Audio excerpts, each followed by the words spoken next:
This Minute Moment is brought to you by Rabbi Meir Levinger.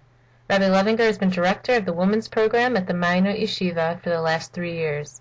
He teaches the popular early morning Chassidus classes as well as Mishnah. And welcome to a Minute Moment. This weekly Parshat, Parshat Bechukotai-Rabbi, is the Parshat that is most famous for the blessings and then the curses that come afterwards. The blessings if we're going to keep the Torah, the curses if we won't keep the Torah. Also, Parshat Kisavoi also has these curses. And it's very interesting, one of the most interesting things in Chassidus, that Chassidus says that really all the curses in the Torah are really blessings. And this is something mind-boggling. Like for most people, the curses and retribution is so much a part of their connection to Judaism. And Chassidus comes and says, no, it's not, no curses, it's all blessings. What's behind this? Chassidus explains to us that the Torah has an inner dimension and external dimension. We also have an internal dimension and external dimension. God also has an internal dimension and external dimension. So we won't go into explaining the inner dimension and external dimension of all these three things, of God, the Torah, and the Jewish people. But basically, Chassidus explains that it all depends how you look at it.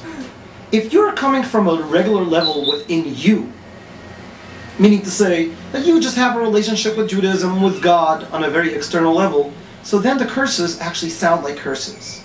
But if you are on a level that you're really connected to God, and you're connected to your real essence, which is God, then you don't hear any curses.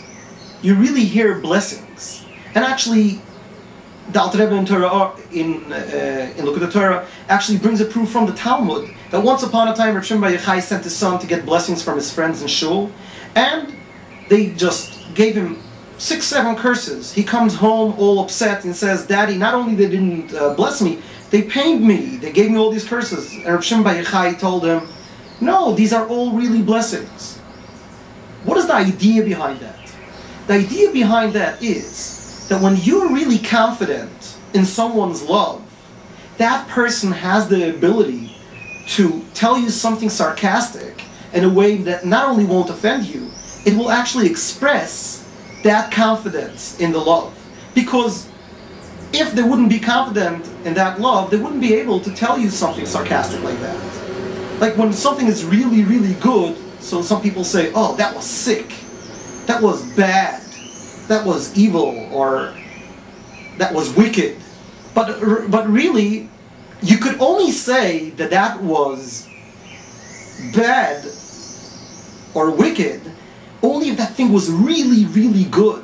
If something wasn't really that good and you go over to that lecturer and say, "Okay, that was sick," that person might get very, very offended.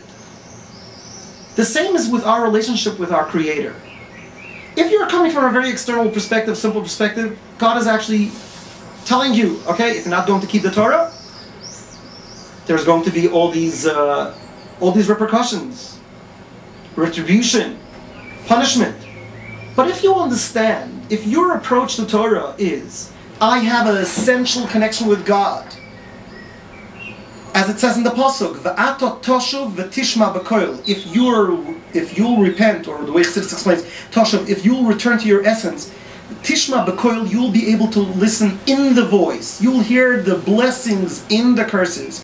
You'll hear the blessings in the sarcastic way of giving the highest types of blessings. Because regular blessings is something that you could give to everyone. But the higher level of blessings is something that you could only give to someone that is really, really confident in that love. You should have a beautiful, beautiful Shabbos. There's an interesting story with the Mittler Rebbe once on Parshat Kisavo. He listened to the Torah reading with all these curses. He became so ill that the doctors thought that maybe he won't be able to fast on Yom Kippur. And when the Chassidim asked him, "I don't understand, this is a Torah portion that is read every year. What happened this year?" So he said, "When my father reads it, I don't hear curses, I hear blessings." What is the idea behind that? The idea is that the Alter Rebbe, what does he represent? He represents that confidence in our love to God. And when you have that confidence, it's impossible for you to hear anything negative.